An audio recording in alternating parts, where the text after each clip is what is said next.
Okay, so we're talking about causes of amenorrhea, and a question I first want to look at is, can amenorrhea be normal? And of course, I hope you know by now that obviously during pregnancy there's amenorrhea, during lactation, and post-menopause. Once you've gone through the menopause, you no longer have periods. So there are these normal physiological times in a woman's life where she may be amenorrheic, but we are here to discuss the problem of when she's expecting her period and it isn't there. So let's say you're going to bake a woman who's going to have a regular, normal menstrual cycle. What kind of ingredients would you need? Firstly, you're definitely going to need a brain, because that's where everything starts. You're going to need a hypothalamus, because that's where all the releasing hormones come from. You're then going to need a pituitary. Look at my cute little pituitary that I stitched for you over there. And remember that there is an anterior and a posterior pituitary. Then we have the magnificence of the thyroid gland, right? Important in menstrual regulation. And then we have these two little jobbies. What are these guys? The adrenal glands. Yes. And finally, we have the ovaries. This one is slightly bigger than that one for reasons that we are still to discuss. So a problem with any one of these glands that are responsible for a multitude of hormones, a disruption in any one of them can cause a menstrual irregularity. So we're talking about oligomenorrhea, that is fewer than normal periods, or amenorrhea, which is complete absence of periods.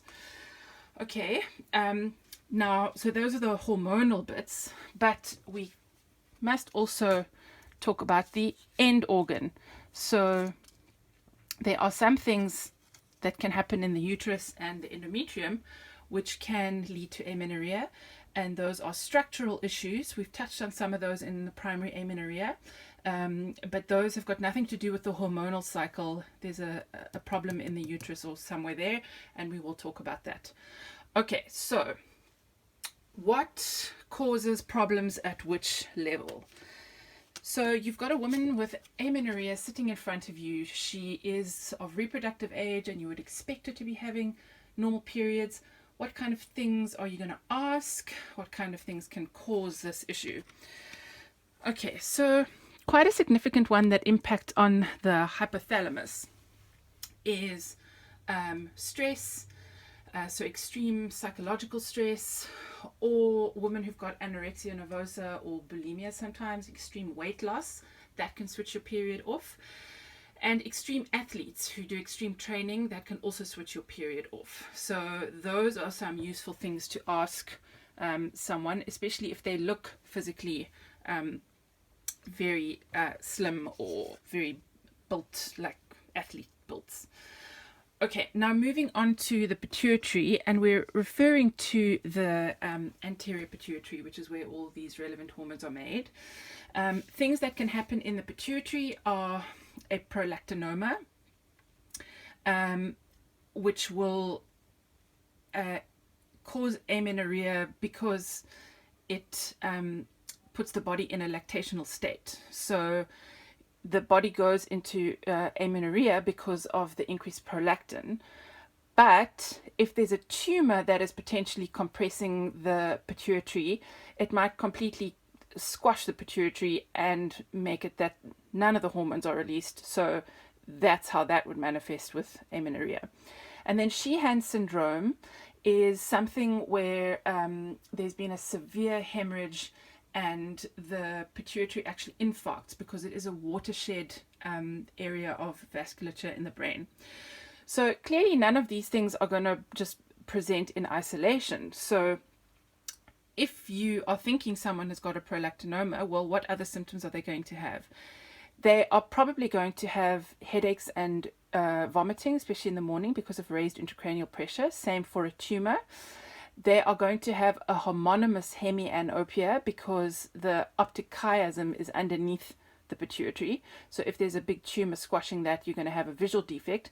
And they're also going to have galactorrhea because there's so much prolactinoma in the system. Okay, sometimes you can have a microprolactinoma where there aren't any of the raised intracranial pressure or visual defects, but you will probably have the galactorrhea. You will have raised intracranial pressure symptoms if there's a tumor, an unrelated tumor that's pressing on the pituitary. And Sheehan's, the woman will most likely have had a history of a profound PPH. That's the commonest cause of Sheehan's, but these are all extremely rare. Okay, moving on to the thyroid gland. Now, it's usually hyper, so increased thyroid hormone, hyperthyroidism that switches the period off. But it can be hypothyroidism that does that as well in some circumstances. But so for patients with thyroid and adrenal issues, you're going to be manifesting a lot of other things probably before you manifest amenorrhea. So your person with a hyperthyroidism is definitely going to have some symptoms of hyperthyroidism, like loss of weight, heat intolerance, palpitations, all of those things that go with that.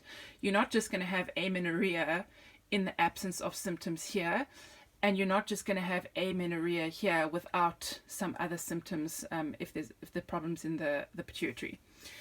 Okay, then moving on to the adrenal glands. Here we're dealing mainly with Cushing's and Addison's, and I'm just going to put these two pictures here for you as a reminder. We are not going to go through all of this, but these conditions are rare and they are going to start manifesting in ways other than amenorrhea. But just to know that the adrenals are part of what makes a menstrual cycle stay normal. And when these parameters are out of whack, you can have amenorrhea, but you're going to have had a lot of other issues before you are noticing that your periods are switching off. It has to be quite advanced for amenorrhea to happen. Okay. And then moving on to our little ovaries here. There are our causes in terms of ovarian function. So PCOS, which has got a nice pink little highlight around it, that is in our context by far the most common cause of oligomenorrhea and amenorrhea, and we're going to spend some time talking in detail about PCOS. And then premature ovarian failure, which is very early menopause, so below the age of 45, that can cause amenorrhea. It is uncommon, and you are also not going to have just amenorrhea. You're probably going to have other symptoms as well, such as the hot flushes, the moods, insomnia, dyspareunia, because the lubrication has dried up. So the message for you is that yes, any of these hormonal levels can contribute to amenorrhea, but you are then not going to have just the amenorrhea. There's going to be some other significant symptoms or body habitus that is going to be apparent. So you need to remember, and I like to do it anatomically so that you can kind of think through visually all of these, just one or two questions that you might ask to exclude or think about where on this scale you can be, the HPO axis. Okay, then talking about the end organ. Now, things that can damage the end organ, that is the uterus and the endometrium.